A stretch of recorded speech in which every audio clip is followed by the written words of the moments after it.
Hello students, मैं सरोन मथी। आज हम साइंस में एक नया चैप्टर स्टार्ट करने जा रहे हैं जिसका नाम है चैप्टर नंबर 12, साउंड। साउंड जैसा कि आपने वर्ड सुना हुआ होगा, क्या चीज़ होती है, मतलब कोई भी ऐसी टेक्निक या फिर कोई भी ऐसा मतलब मीडियम जिसके थ्रू क्या हो रहे हैं अपन, मतलब मैं आपको कोई बात बोल रहा हूँ और आप सुन पा रहे हैं, वो क्या है, साउंड। कि मतलब साउंड क्या है, कोई सी भी अपन एक्टिविटी कर रहे हैं उसमें साउंड क्या होगा, क्रिएट होगा ही होगा। चाहे वो एक जगह से दूसरी जगह मूवमेंट करने की हो, या वर्क करने की हो, या आपस में बात करने की हो, या अपना जो लिखने की हो, खाने की हो, पीने की हो, हर चीज़ में क्या होता है, कुछ ना कुछ साउंड जनरेट होता ही होता है। तो मतलब अपने आसपास जितने अलग अलग टाइप के साउंड अपन को देखने को मिल सकते हैं। इस चैप्टर में अपन ये देखेंगे कि भाई साउंड एक तो मतलब कि भाई किन किन मीडियम्स में जनरेट हो सकते हैं, किस मीडियम में चल सकते हैं। दूसरी चीज़ ये देखेंगे कि भाई साउंड एक्चुअल में एक जगह से दूसरी जगह पहुंचता कैसे है। अपने आप तो है नहीं कि पहुंच जाता है, कुछ ऐसी टेक्निक्स काम आती हैं जिसके थ्रू साउंड एक जगह से दूसरी जगह पहुंच पाता है। जैसे कि मैं कोई चीज़ बोल रहा हूँ, वो आपके मोबाइल में पहुंच रही है, फिर आप उसको अपने कानों तक सुन पा रहे हैं। तो क्या कोई कौन सा ऐसा मीडियम है जो जिस अपन को अपनी आवाज़ या फिर जो दूसरों की आवाज़ है उसको अपने कानों तक पहुंचाता है। तो उसको अपन इस चैप्टर में अच्छी तरीके से डिटेल में समझने की कोशिश करेंगे कि भाई पर्टिकुलर एक जगह से साउंड जनरेट हो रहा है तो वो आगे किस तरीके से पहुंच रहा है, कैसे कैसे वो आगे ट्रैवल होता है, ये ट्रैवल होने के लिए क्या इसकी कौन हेल्प कर रहा है, ठीक है ना। ये चीज़ अपन इस चैप्टर में समझेंगे।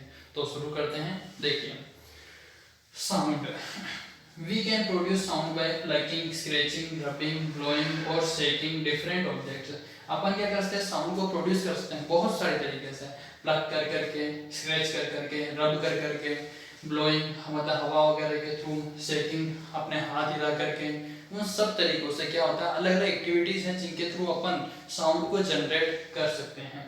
We set the objects vibrating, अगर कोई ऑब्जेक्ट वाइब्रेशन पे है एंड प्रोड्यूस साउंड, और अगर किसी ऑब्जेक्ट को अपन ने वाइब्रेशन पे छोड़ दिया है तो वो क्या होगी, जरूर साउंड जनरेट करेगी ही करेगी।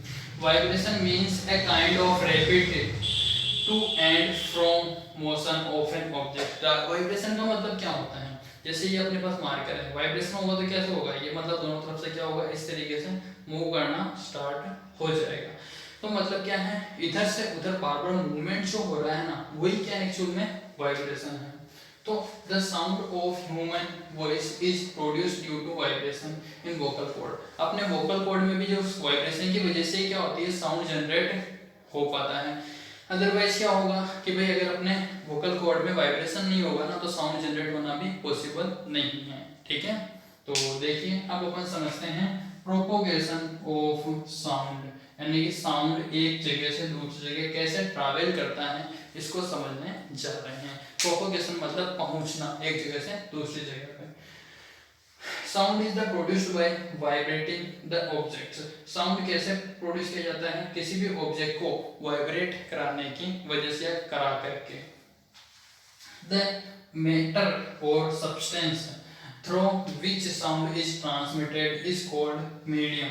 यानी कि ऐसा मैटर या ऐसा पदार्थ या ऐसा मतलब कोई भी टेक्निक या ऐसा कोई भी जरिया जिसके थ्रू क्या हो रहा है, साउंड एक जगह से दूसरी जगह ट्रैवल होकर के पहुंच रहा है, तो वो जो मतलब अपने जो काम आ रहा है वो क्या है, मीडियम। द सब्सटेंस और matter through which sound is transmitted is called medium. उसको क्या बोलते हैं, मीडियम। मीडियम कोई सा भी हो सकता है साउंड को जनरेट होने के लिए, ठीक है ना। When an object vibrates, जब कोई ऑब्जेक्ट वाइब्रेट होती है, it sets the particles of the medium around it vibrating। जैसे मान लो कि भाई कोई ऑब्जेक्ट क्या है, वाइब्रेट होना स्टार्ट हुई, तो उसके चारों तरफ के जितने भी पार्टिकल्स है मीडियम में, वो सारे पार्टिकल्स क्या होंगे, धीरे धीरे उसके पास वाले वाइब्रेट होना स्टार्ट हो जाएंगे। जैसे यहाँ पे 4-5 पेन अपन रख करके चले हैं और एक पेन को रख करके हिलाएंगे तो वो क्या होंगे, उसके साथ साथ आसपास वाले पेन भी क्या होंगे, धीरे धीरे हिलना स्टार्ट हो जाएंगे। तो मतलब एक ऑब्जेक्ट अगर वाइब्रेट हो रही तो आसपास वाले मीडियम की जो चीजें हैं वो भी क्या होगी, वाइब्रेशन में आ जाएगी। It sets the particles of the medium around it vibrating. A particle of the medium in contact with vibrating object is first displaced from its equilibrium position।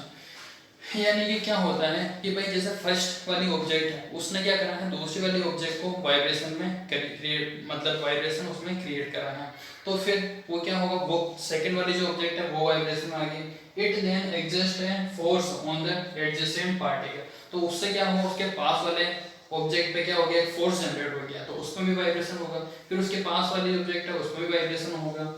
तो as a result of which adjacent particle displace, result के दौरान क्या होता है, पास वाले जो particles होते हैं वो डिस्प्लेस होते जाते हैं। डिस्प्लेस का मतलब उनके अंदर जो वाइब्रेशन है उसको आगे पहुंचा रहे हैं, वो आगे नहीं जा रहे हैं, ठीक है ना। तो from its position of rest, मतलब रेस्ट पोजीशन से तो वो क्या हो चुके हैं, हिल चुके हैं। After displacing the adjacent particle comes back to its original position, एक बार जैसे ही धक्का लगा और आगे वाले पार्टिकल्स को उन्होंने कांटेक्ट में आए, वापस से खुद तो ओरिजिनल पोजीशन में आ जाएंगे, बट आगे वाला जो पार्टिकल जिसके मतलब वो कांटेक्ट में आए थे वो वाला पार्टिकल मूवमेंट में आ जाएगा, वो रेस्ट में।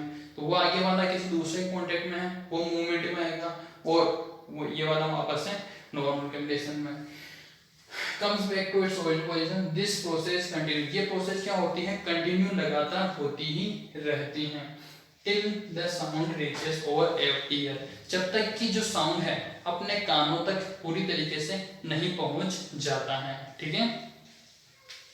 A wave is disturbance, हाँ अब क्या है कि भाई साउंड है जो मतलब एक तो कणों के रूप में जा रहा है, और वेव की भी समझ सकते हैं, और वेव की डिफाइन देना चाहें तो a wave is a disturbance, wave क्या है, कैसा डिस्टरबेंस है, that moves through a medium when the particles of the medium set neighboring particles in the motion, यानी कि क्या है, वेव एक ऐसा जरिया है, ऐसा तरीका है जो क्या कर रही है, किसी मीडियम में जो पार्टिकल्स हैं उनको क्या कर रही है, डिस्टर्ब कर रही है। डिस्टर्ब करने का मतलब उनको वाइब्रेशन में ला रही है, क्योंकि पहले कैसे थे, वो रेस्ट पोजीशन में थे, रेस्ट पोजीशन से उनको वाइब्रेशन में लाया जा रहा है।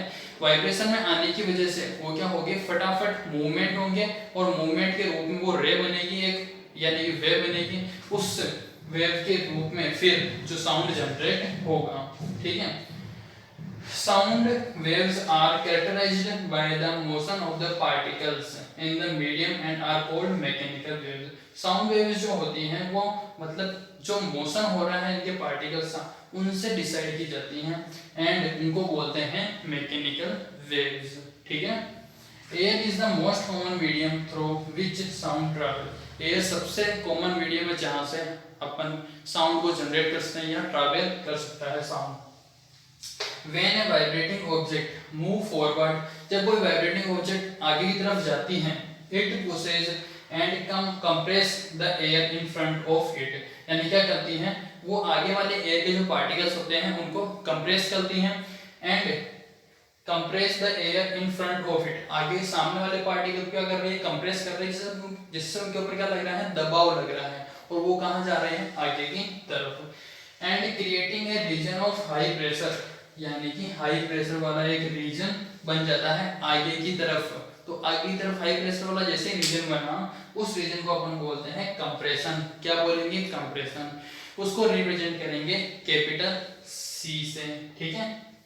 When the object moves backward, जैसे ऑब्जेक्ट वापस से टकरा करके पीछे की तरफ आएगी, तो it creates a region of low pressure, वो एक ऐसा रीजन क्रिएट करेगी जहां पे प्रेशर बिल्कुल कम हो जाएगा, तो उस वाले रीजन को बोलेंगे रेयरफेक्शन, क्या बोलेंगे, रेयरफेक्शन, जिसको रिप्रेजेंट किया जाएगा कैपिटल आर से, ठीक है ना।